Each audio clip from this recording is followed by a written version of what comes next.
The Power of the Doctor est terminé, il est temps de réagir à chaud. Le docteur, Yaz et Dan volent au secours d'un train spatial attaqué par les Cybermasters. Et la suite, eh bien ce serait un petit peu trop loin à résumer, il se passe beaucoup de choses.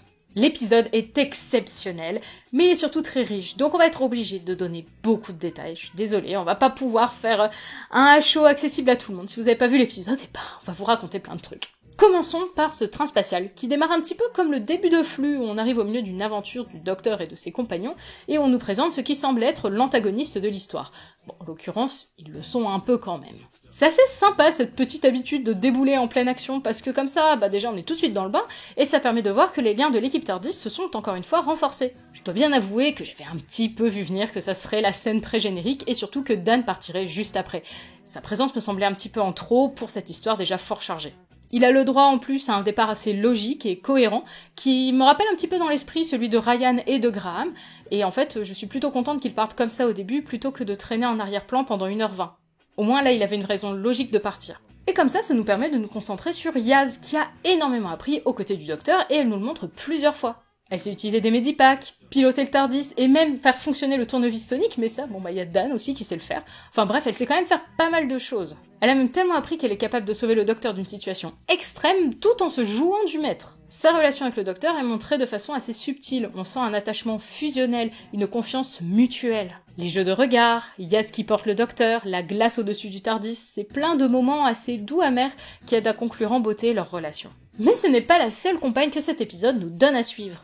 Il y a par exemple Kate Stewart, que j'imaginais parfaitement inutile, et en réalité elle a su me surprendre dans cet épisode. Kate était pleine de ressources. On a aussi Graham, qu'on retrouve au cœur d'un volcan, ce qui est très intelligent vu qu'il est parti en disant qu'il voulait continuer de s'occuper d'affaires terrestres. On a aussi Ryan. Non, je déconne. Bon, par contre, dans les retours, on a Vinder. Alors, je suis très contente de le revoir, mais son retour me laisse quand même assez perplexe. J'ai pas trop compris ce qu'il venait faire là. Il venait chercher la source d'énergie, mais il est parti sans... Assez étrange. En plus, il y a cette espèce de tension un peu bizarre quand le docteur lui demande des nouvelles de sa famille, il répond pas, il se casse. Qu'est-ce que ça veut dire? Mais cet épisode marque surtout le retour de Ace et Tegan, et elles sont toujours au top. Honnêtement, je ne sais pas ce que les spectateurs qui n'ont pas vu l'ère classique ont pu bien penser de ces personnages. Personnellement, j'ai trouvé que leur recontextualisation et leur réintroduction étaient très intelligentes, que les références étaient subtiles. Après, je parle en tant que fan classique, donc j'ai tout à fait retrouvé ces compagnes que j'adore, et en plus, je les ai revues avec leur docteur à elle. Et cette scène du docteur au bord du précipice, qui parle avec le premier, le 5e, le 6e, le 7e et le 8e docteur, j'ai même pas les mots pour décrire ce que j'ai ressenti devant cette scène. J'étais complètement ensevelie sous une tonne de bonheur, de nostalgie, sous un torrent de larmes. C'était incroyable. De toute façon, j'ai beaucoup pleuré, à plein de moments. J'avoue que la scène de régénération, j'en reparlerai plus tard, mais c'est pas forcément la scène de régénération qui m'a fait le plus pleurer de toutes les scènes de régénération. Mais en fait, j'ai tellement pleuré tout au long de l'épisode que je crois qu'en question de quantité, l'épisode doit plutôt bien se placer au niveau du larmomètre. Ce genre-là, la scène à la fin, les compagnons anonymes, là, avec les compagnons de l'ère Whittaker, sauf Ryan en Patagonie, là, et puis à côté Tegan, Ace, mais aussi Joe, Mel, Yann, et Kate, oui, parce que je l'avais pas cité non plus, mais quelle dinguerie! Ça peut peut-être paraître être pas grand-chose sur papier, mais si vous avez jamais vu les classiques, essayez d'imaginer. Vous avez une pièce, et dedans, il y a Rose, Amy et Clara, et elles sont en train d'échanger sur leur vécu aux côtés du docteur. Tiens, d'ailleurs, ça me fait penser que du coup, c'est que des docteurs et des compagnons classiques qui reviennent. Est-ce que ça veut dire que les New ont été réservés par RTD pour les épisodes du 60aire? On verra bien. Vraiment, cet épisode, c'est Chris Chibnall, le fanboy classique, qui ouvre son cœur et se fait plaisir. C'est pour ça que, franchement, même si c'est imparfait, il y a des trucs qui vraiment n'ont pas de sens, Mais on s'en fout.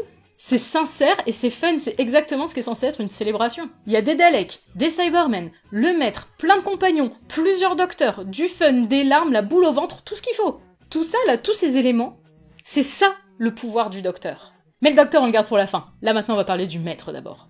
Et quelle prestation! Comment décrire ce que vient de nous offrir Sacha Dhawan? C'est un acteur d'une générosité extrême qui est capable, en nanosecondes, de passer de la furie à la douceur, de la folie au calme. Il a vraiment une palette d'une richesse extraordinaire. Puis bon, le maître docteur. Mais quelle idée, franchement.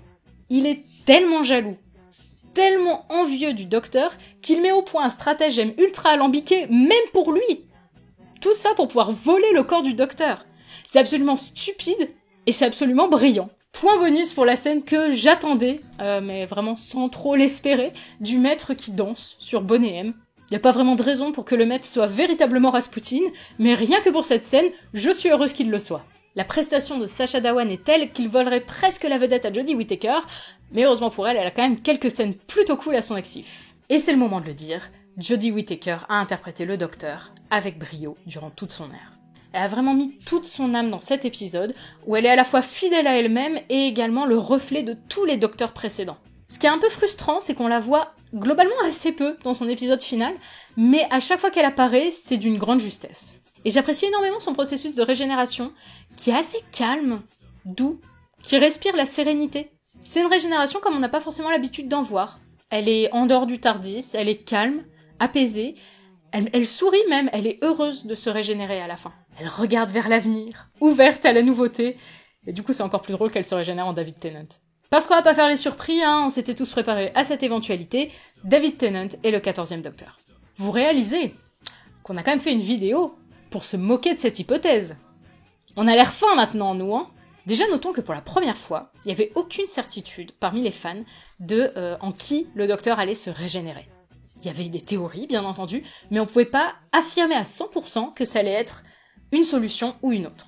Comme on savait que David Tennant revenait pour les célébrations du 60e anniversaire, donc le prochain épisode, forcément, il y avait l'hypothèse que ça pourrait potentiellement être lui le nouveau Docteur. Et du coup, forcément, il y avait eu plein de conversations dans le fandom, ça avait un petit peu remué tout le monde, et je trouve que c'était très rafraîchissant d'avoir cette conversation, d'avoir cette incertitude sur ce qui allait se passer à la fin de cet épisode. Si on l'avait pas su, on n'y aurait pas été préparé, bien sûr, on aurait été beaucoup plus surpris, mais je me demande surtout, est-ce qu'on n'aurait pas été potentiellement plus en colère, par exemple. Parce que là, présentement, en fait, je suis ni contente ni en colère, je suis juste super curieuse, j'ai vraiment envie de savoir ce qui va se passer. Et ça me plaît, en fait, d'aborder la chose de cette manière, parce que j'ai plein de questions pour ce qui va se passer avant, et j'ai pu garder tout mon côté de surprise, de bonheur, d'excitation extrême, pour toutes les révélations qu'on a eues pendant l'épisode, pour les retours de Docteur, pour les retours de compagnons, par exemple. Du coup, moi, David Tennant, 14e Docteur, j'attends de voir. Mais quand même, jusqu'au bout, c'est un épisode qui a été véritablement pensé pour les fans. J'avais envie d'avoir des réponses sur le flux, sur le multivers, sur le docteur fugitif, sur l'enfant intemporel, mais Chris Chibnall, il m'a dit « Bah non, c'est pas de ça dont j'ai envie de te parler ». Chris Chibnall, pour cet épisode, il a eu envie de parler à nos cœurs de fans. Il a pas eu envie de donner des réponses au mystère qu'il avait créé justement pour épaissir Doctor Who. Ça, il l'a laissé pour les suivants, s'ils le veulent. En tout cas, maintenant c'est là. Lui, il voulait juste nous parler. Cet épisode, c'est du Chris Chibnall en puissance. C'est exactement ce qu'il a fait depuis qu'il est showrunner, mais amplifié. Dès le début de son ère, les compagnons représentaient le public. On pouvait tout à fait s'identifier dans les compagnons qu'il avait créés.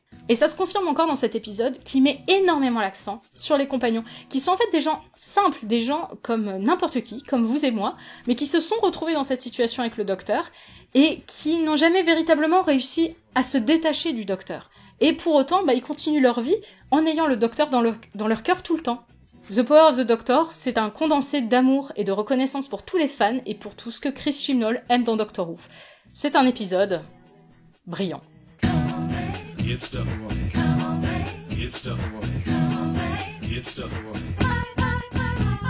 Et maintenant, il faut attendre novembre 2023. Ça a été confirmé par la BBC, 3 épisodes spéciaux en novembre 2023, avec David Tennant en 14e Docteur, avant de laisser la main à Ncuti Gatwa en 15e Docteur.